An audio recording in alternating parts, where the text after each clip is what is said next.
Dear students, after studying this module, you shall be able to know about the introduction of instrumentation, about principles of instrumentation followed by the several instrumental methods, application of instrumental techniques in forensic science, and lastly, the advantages and disadvantages of instrumental techniques.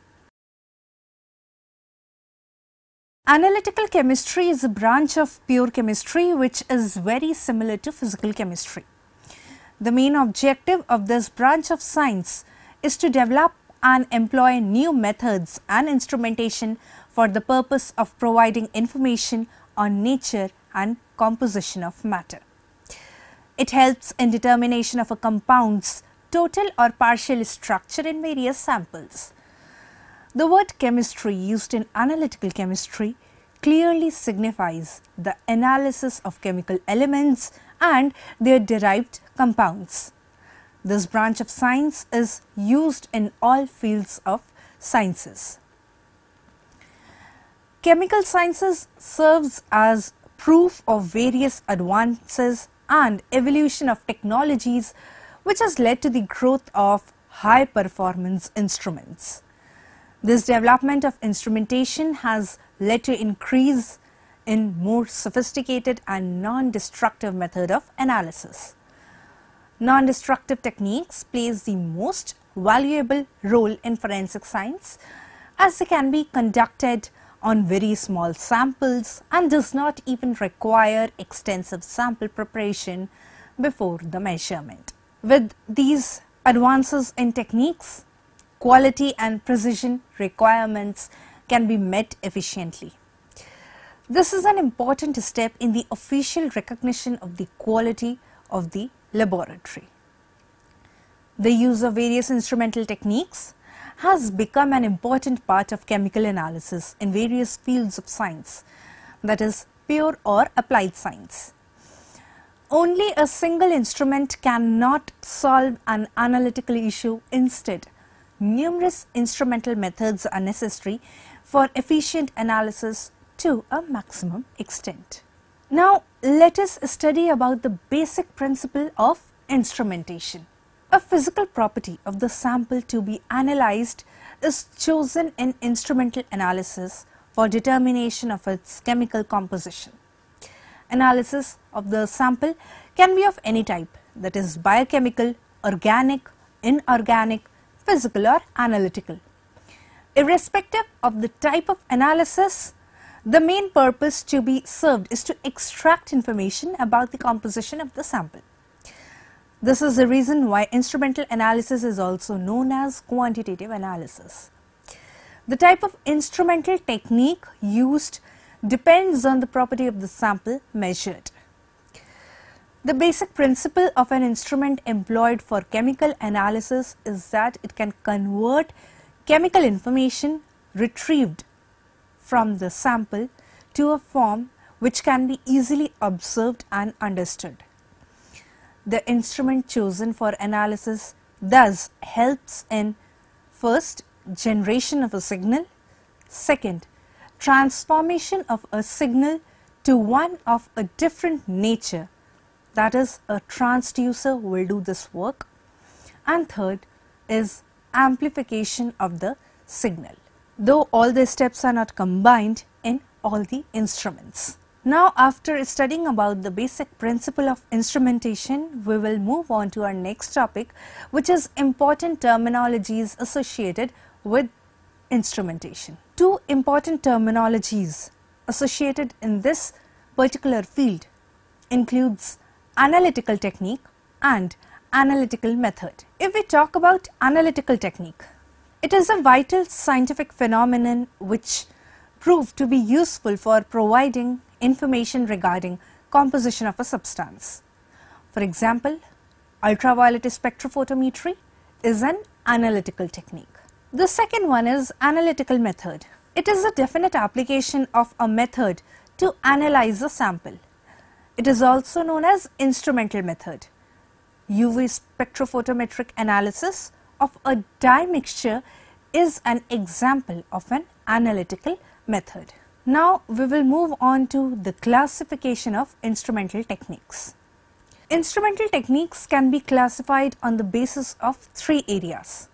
First, spectroscopy, second, electrochemistry, and third, chromatography. Various instrumental techniques will include all these three, that is, a spectroscopic analysis, electrochemistry, and the chromatographic analysis.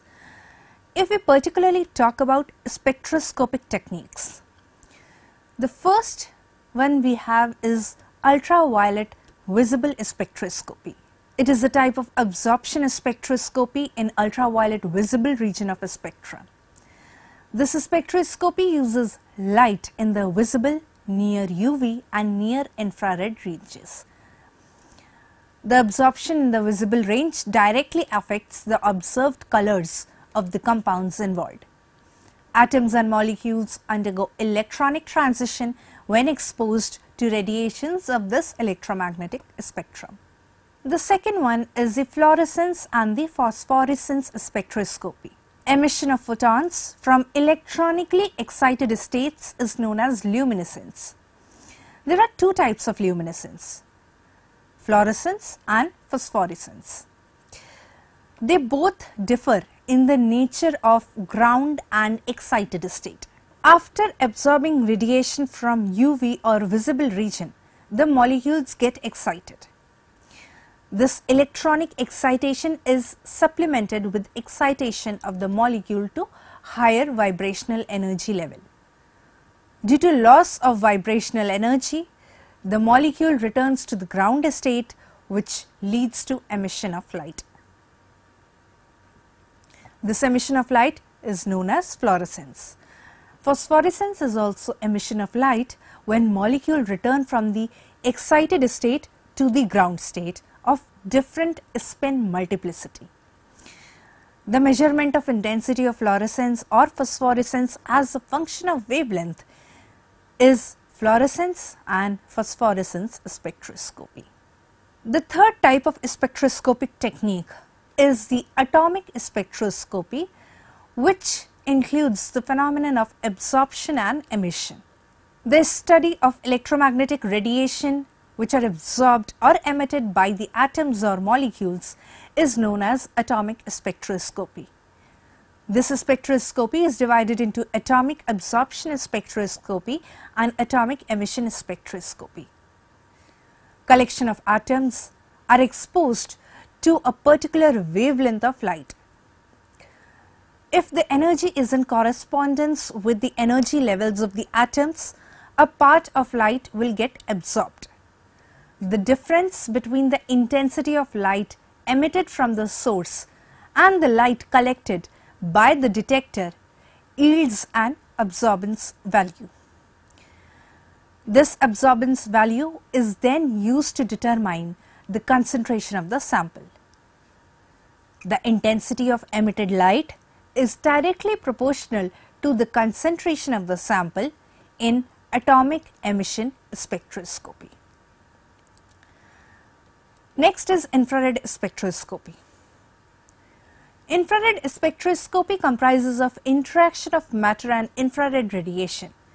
It is also known as vibrational spectroscopy. It is also used to identify and analyze chemicals.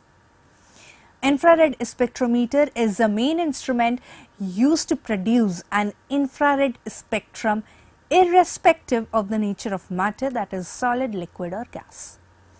When the wavelength of IR radiation is identical to vibrational frequency, then absorption takes place. Similar to absorption spectroscopy, the examination of transmitted light provides information about the amount of energy absorbed. Next is Raman Spectroscopy. It is a spectroscopic technique which is used to observe the rotational, vibrational and other low mode frequencies. This spectroscopy is usually used to identify molecules. Its basic principle is Raman scattering of monochromatic light. The next one is X-ray spectroscopy. It is a commonly used method to determine the atomic structure and electronic states. In this, the electron gets excited and moves to the unoccupied level or ejected from the atom.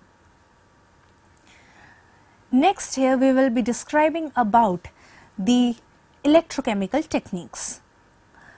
Under this, first we have potentiometry. It is one of the electrochemical technique which is used to find the concentration of a particular solute in a solution. The potential between the two electrodes is measured while taking potentiometric measurements. High impedance voltmeter is used in this. Next is conductometry. In the presence of electric field ions in a solution, they move. The mobility of ions towards relevant electrodes causes conductivity of ionic solutions. This measuring of conductivity of ionic solutions is known as conductometry.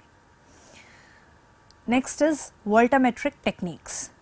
These techniques involve application of potential to an electrode and the resulting flow of current flowing through the electrochemical cell is observed. Next, we will be studying about the chromatographic techniques. Under this, first we have the gas chromatography, or better known as GC. It is a common type of chromatography which is used to separate and analyze compounds which can be vaporized without getting decomposed. A carrier gas, usually helium or nitrogen, is used as a mobile phase, and a microscopic layer of liquid or polymer on an inert solid support inside a piece of glass or metal tubing called column is used as a stationary phase. The next type of chromatography is thin layer chromatography, or TLC. It is a very convenient method. A thin even layer of the solid stationary phase is deposited on a glass plate. The substance to be identified is processed as in paper chromatography. The results are quicker and more accurate.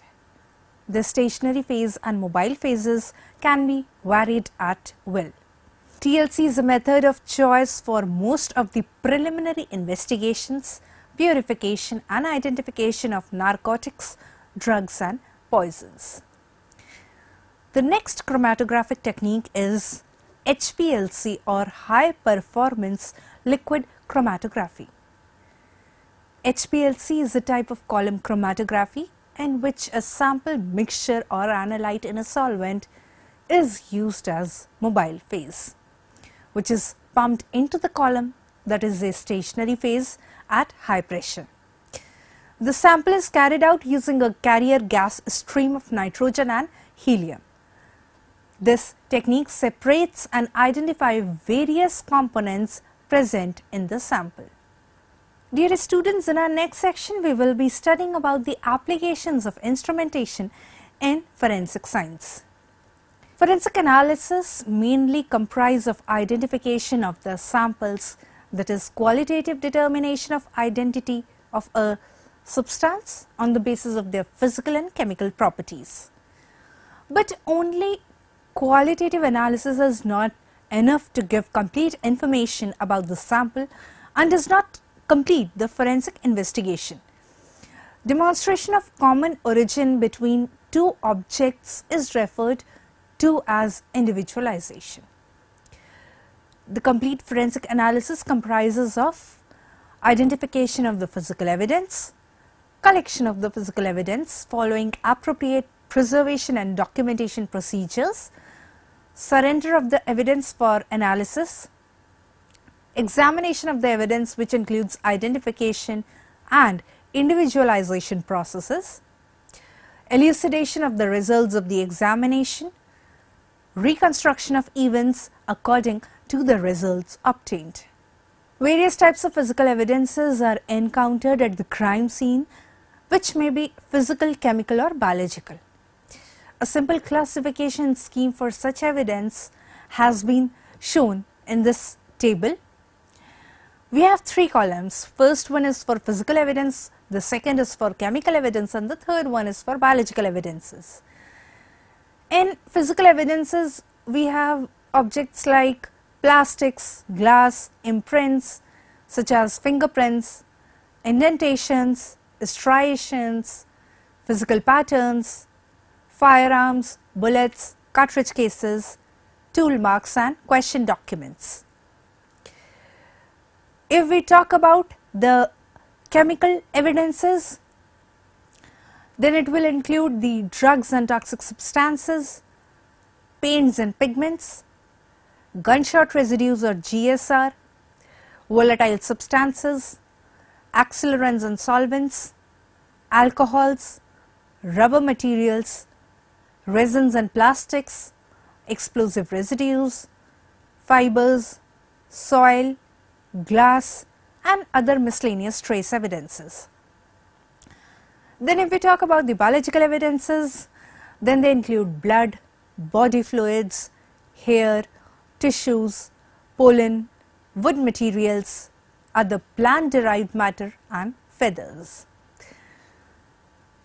The emphasis here is on the instrumental techniques of analysis, which are most relevant to the evidence and are classified under the chemical or biological one.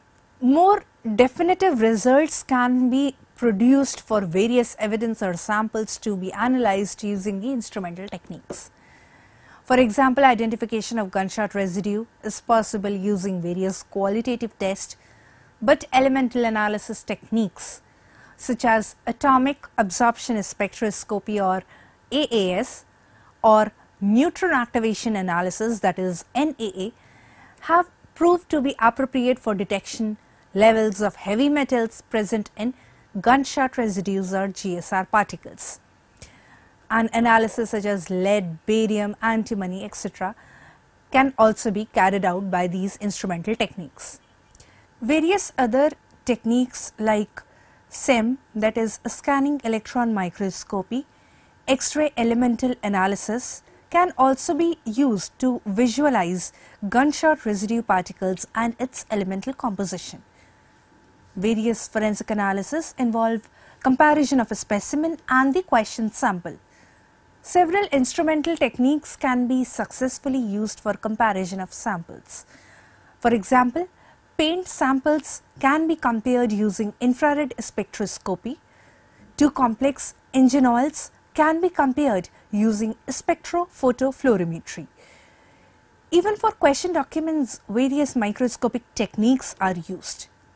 Sequence of strokes in documents can be determined using stereo microscope and confocal microscope. In every case, either the sample do not match and thus proved to be of different source, or they match and are said to be consistent with the specimen sample. Next, we will be studying about the advantages and limitations of instrumental techniques. First, talking about the advantages of instrumental analysis. The major advantages of instrumental analysis includes minute quantities of samples are enough for the analysis. Reliable results are obtained.